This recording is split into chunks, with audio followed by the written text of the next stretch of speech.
Diqqat! Shoshilinch tezkor xabar. O'zbekistonda xizmat ko'rsatgan artist, taniqli xonanda va aktyor Samandar Hamroqulov haqida bugun tongda noxush xabarlar e'lon qilindi.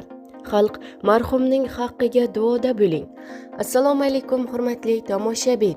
Tezkor yangiliklardan birinchilardan bo'lib xabardor bo'lishni istasangiz, videomiz ostida bir dona like va podpisatsiya tugmachasini bosib qo'yishni unutmang.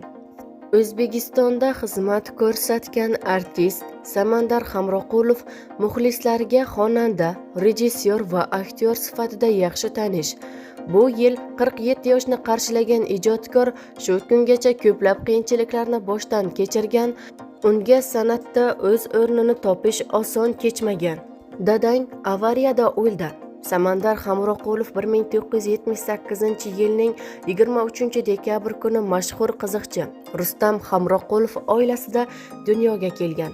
Uning Iskandar ismli akasi va Sevara ismli singlisi bor. Otasi mashhur qiziqchi, onasi esa filolog bo'lgan. Farzandlarning bari bolalikdan san'atga mehr qo'ygan, ammo otasining erta vafoti sabab oila ko'plab qiyinchiliklarni boshdan kechirgan. Rustam aka avliyo sifat, ertangi kunni oldindan ko'ra biladigan inson bo'lgan ekan. Farzandlarimiz ulg'ayib qolgach, Namanganda qurilish ishlarini boshladik. Rustam aka o'limidan bir hafta oldin rosa shoshib qolgani, hazil tariqasida vasiyat qilganini eslasam, xotin, orqamda qol, mendan keyin turmush qurmagin. Farzandlarimizning kelajagi yorug', agar ularga e'tibor bersang, seni yuzaga olib chiqishadi, deb bir necha bor takrorlardi. Bor sarmoyasini to'plab, Namanganga qurilish mollarini olib ketayotganda yo'lni to'xtatdim. Uyni tezroq bitirish kerak. Hademay qish boshlanadi, bolalar ham ulg'ayib qoldi deya qayerda qo'ymay 30-sentyabr kuni yo'lga otlandi. Bu turmush o'rtog'im bilan so'nggi uchrashuvimiz bo'ldi. Qaytishiga tayyorlab qo'ygan ko'k loviyali osh yeyish ham u kishiga nasib etmadi. 1-oktyabr kuni tun yarmida qo'ng'iroq qilib, yuk mashinasi halokatga uchragani va Rustam Hamroqulov olamdan o'tganini aytishdi.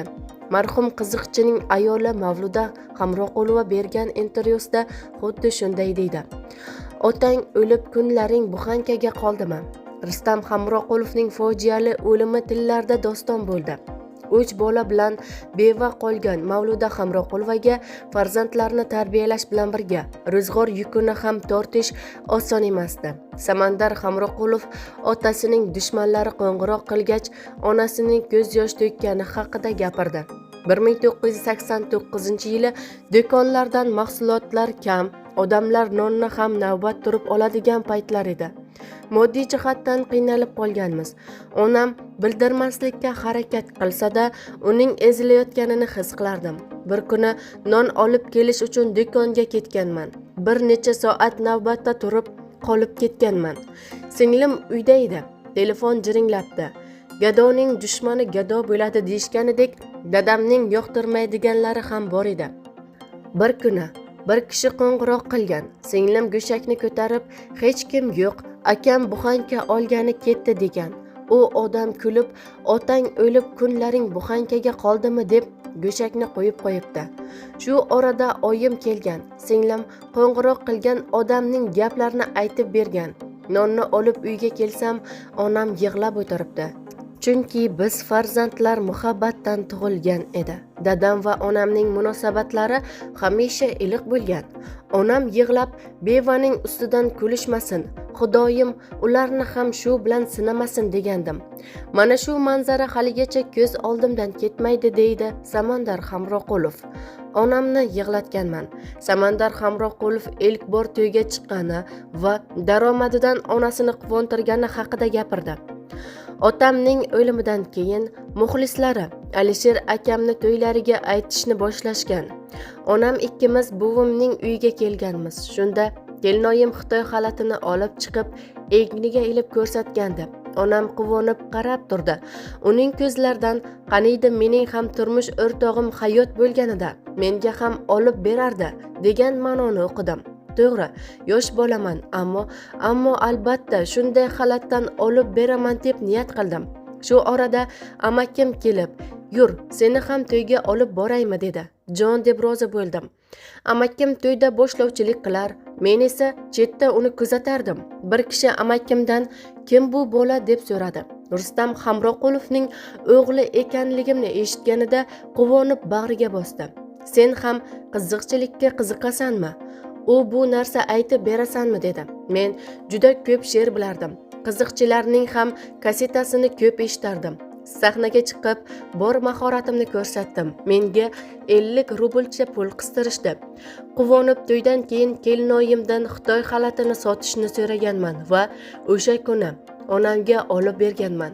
Onamning o'sha paytdagi quvonchini so'z bilan ifodalay olmayman, deydi Samandar Hamroqulov. Qishda masjid yonida konfet sotganman. 1996-yilda Toshkent davlat san'at institutiga o'qishga kirdim. O'sha yillar juda mashaqqatli edi. Hayit namozi kunlari yotoqxona orqasida yashaydigan bir yigit "Xo'rozqand sotasizlarmi?" deb so'radi. Pul topish ilinjida rozilik bildirdik. "Mana sizlarga konfet 3 so'mdan sotasizmi? 6 so'mdan sotasizlarmi? Menga 3 so'mdan kassa qilasizlar" dedi. Sovuq qish kuni Rakat masjidi oldida xo'rozqand sotdik. Suyagimdan sovuq o'tib qattiq shamolladim. Hali hanuz o'sha shamollashning asorati bor. Sal shamollasam anginam shishadi. Talabalik paytlarimdagi eng qiyin damlardan biri shu kun bo'lsa kerak. Topgan foydani yo sog'liqqa, yo ro'zg'orga ishlatishimga to'g'ri keldi. Talabachilik bo'lgani uchun ro'zg'orga ishlatganman, deydi Samandar Hamroqulov. Sevgi fazosining yaratilish tarixi.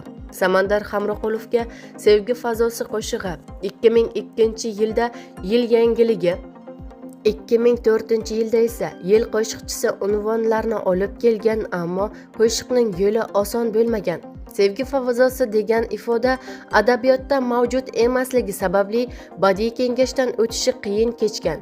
Faqatgina bu so'z majoziy ma'noda ishlatilganini isbotlab bergach, kengash qo'shiqni tasdiqlagan. Sevgi fazosi she'rini Valijon Shamshiyev maktabda 8-sinfda o'qib yurgan kezlarda yozgan ekan. O'qishimizdagi sport zalda Ali degan kursdoshim gitara chalib o'tirganini ko'rib, unga "Seni sevdim" degan she'rni o'qib bergan. She'r Aliga yoqib qolib, unga musiqa bastalagan. Bir kun darsda o'qituvchi chiqib ketganida Ali qoraqalpoq tilda yozgan yangi qo'shig'ini ijro etib berdi. Hammaga yoqqanda, ammo naqoratga kelganda to'xtab qoldi.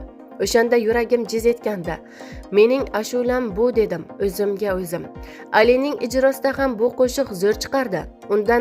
Undan qo'shiqni menga sotishini so'raganimda $200 so'radi. Men hali u vaqtlar $50 ham qo'limga ushlab ko'rmagan edim. Talabaman, buncha pulni qayerdan olaman deb sotib ololmadim. Keyin u qo'shig'ini boshqalarga sotdi. 1-2 kishi aytib chiqdi, lekin ularning ijrosi bu qadar ommalashmadi.